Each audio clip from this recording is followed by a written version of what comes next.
Evangelio de nuestro Señor Jesucristo, según San Marcos. Gloria a ti, Señor. En aquel tiempo se reunieron junto a Jesús los fariseos y algunos escribas venidos de Jerusalén, y vieron que algunos discípulos comían con manos impuras, es decir, sin lavarse. Pues los fariseos, como los demás judíos, no comen sin lavarse antes las manos, restregando bien, aferrándose a la tradición de sus mayores, y al volver de las plazas no comen sin lavarse antes y se aferran a otras muchas tradiciones de lavar vasos, jarras y ollas. Y los fariseos y los escribas le preguntaron: ¿por qué no caminan tus discípulos según las tradiciones de los mayores y comen el pan con manos impuras? Él contestó: bien profetizó Isaías de vosotros, hipócritas, como está escrito: este pueblo me honra con los labios, pero su corazón está lejos de mí.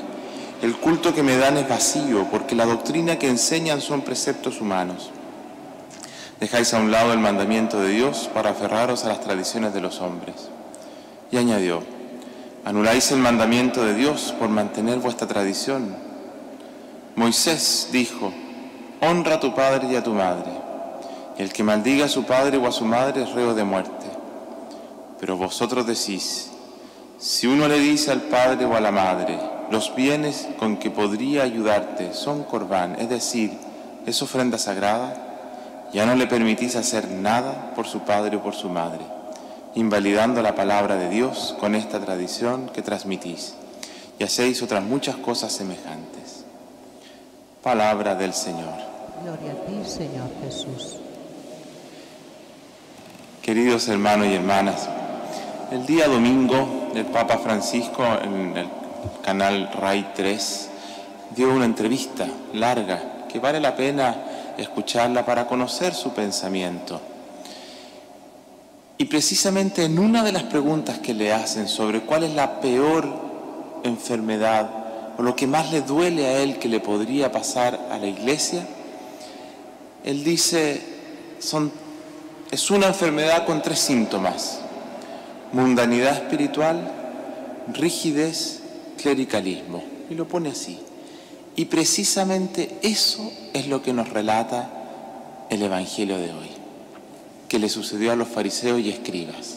Justo eso. Los fariseos y escribas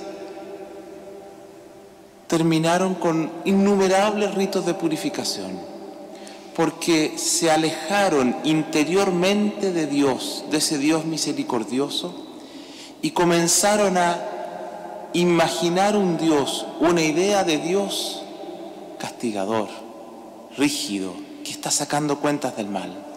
Y por eso se llenaron de innumerables ritos de purificación una y otra vez, en cada momento del día, porque se sentían llenos de cargo de conciencia ante esta falsa imagen de Dios.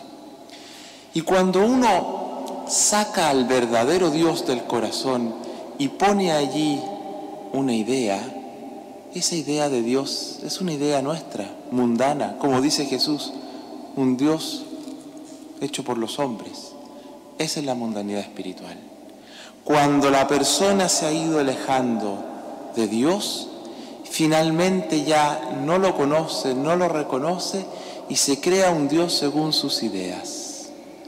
Una mundanidad espiritual.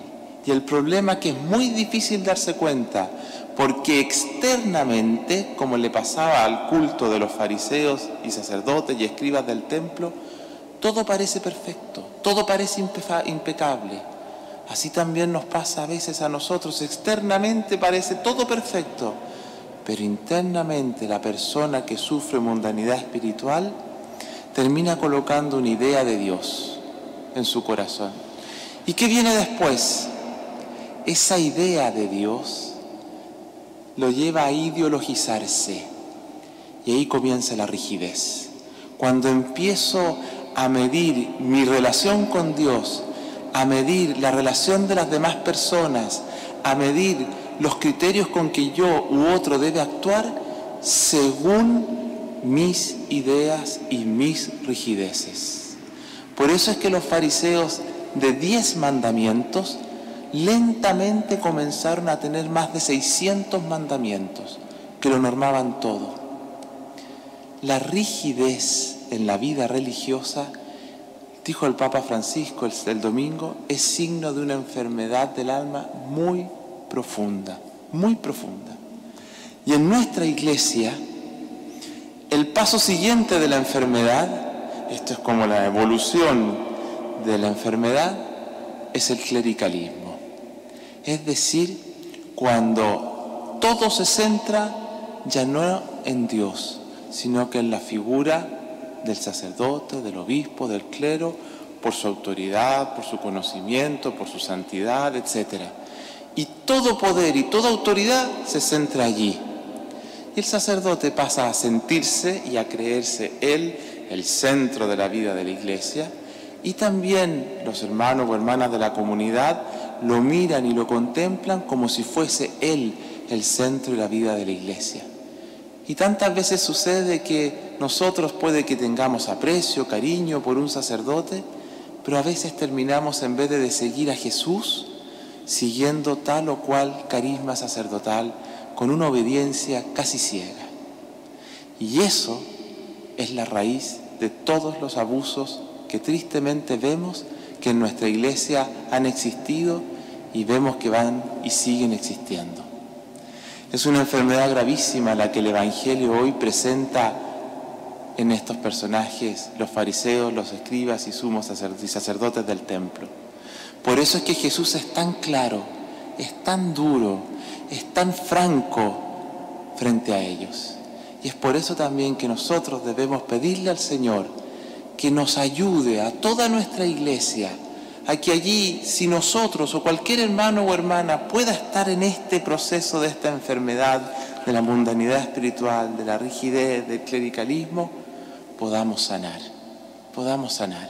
¿Y cómo? Poniendo a Jesucristo en el centro. Si uno coloca a Jesucristo en el centro verdaderamente y su palabra, su mensaje, ese es el antídoto para esta enfermedad. Ese, Jesús.